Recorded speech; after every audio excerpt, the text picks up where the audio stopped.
नमस्कार सभी को दोस्तों, आज की इस वीडियो में हम बात करेंगे कि कैसे बीजेपी और संघ के बीच में जो लड़ाई पर्दे के पीछे चल रही थी वो अब खुले तौर पर सामने आ रही है। नितिन गडकरी ने हाल ही में एक बयान दिया जो डायरेक्टली मोदी जी के खिलाफ माना जा रहा है। उन्होंने कहा कि सत्ता में आकर लोग अहंकारी हो जाते हैं, सम्मान मांगने से नहीं मिलता।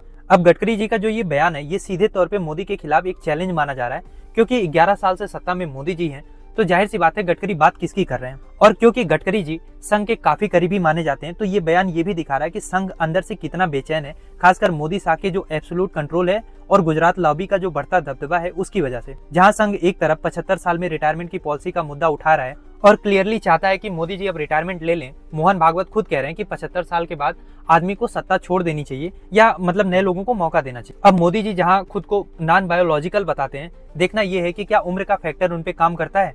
क्या 75 साल के बाद मोदी जी रिटायरमेंट लेते हैं, क्योंकि इसी साल सितंबर में ही मोदी जी 75 साल के हो जाएंगे। हालांकि ये 75 साल में जो रिटायरमेंट वाला रूल है ये बीजेपी के कॉन्स्टिट्यूशन में नहीं लिखा है।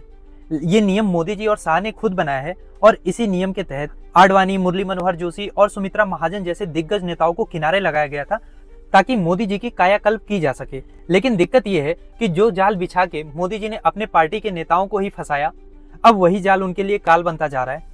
और इसकी भी पॉसिबिलिटी को आप टोटली नकार नहीं सकते हो कि अगर मोदी जी नहीं हटते हैं, संघ का जो दबदबा है वो नहीं बढ़ता है, तो बीजेपी में एक वर्टिकल स्प्लिट भी आपको देखने को मिल सकता है, जहां पे जो संघ के लॉयल एमपीज हैं वो क्लियरली मोदी जी के अगेंस्ट टिप्पणी दे सकते हैं, जो पिछले 10-11 साल के मोदी जी के कार्यकाल में कभी हुआ ही नहीं। वो एमपीज जो मोदी मोदी के नारे लगाते हैं पार्लियामेंट के अंदर, अब उन्हीं मोदी का एक मिनिस्टर मोदी जी को खुलेआम क्रिटिसाइज कर रहा है, तो सवाल तो उठेंगे कि आखिर अंदर क्या चल रहा है। और यहाँ पे मोदी जी की लड़ाई बस संघ के साथ नहीं है। आप देखो मोदी जी कई फ्रंट पे लड़ रहे हैं। वैचारिक रूप से वो संघ के साथ लड़ाई लड़ रहे हैं, विपक्ष के साथ उनका चुनाव में लड़ाई है, जनता के साथ उनकी विश्वास की लड़ाई है, देश के बाहर मैक्सिमम सम्मान पाने की लड़ाई मोदी जी लड़ रहे हैं। नेहरू जी को पिछाड़ने का सपना तो उनके जीवन काल का एक लक्ष्य बन ही गया था, तो वो लड़ाई तो एक चल ही रही है। और मोदी जी की कमबख्त ये बढ़ती उम्र उनके उत्तराधिकार के लिए जो लड़ाई है उसका भी फ्रंट खोल रही है। तो अब देखना ये है कि क्या मोदी जी 2029 तक सत्ता में बने रहते हैं, अपनी कुर्सी पे बैठे रहते हैं, या उससे पहले ही उनको हटा दिया जाएगा।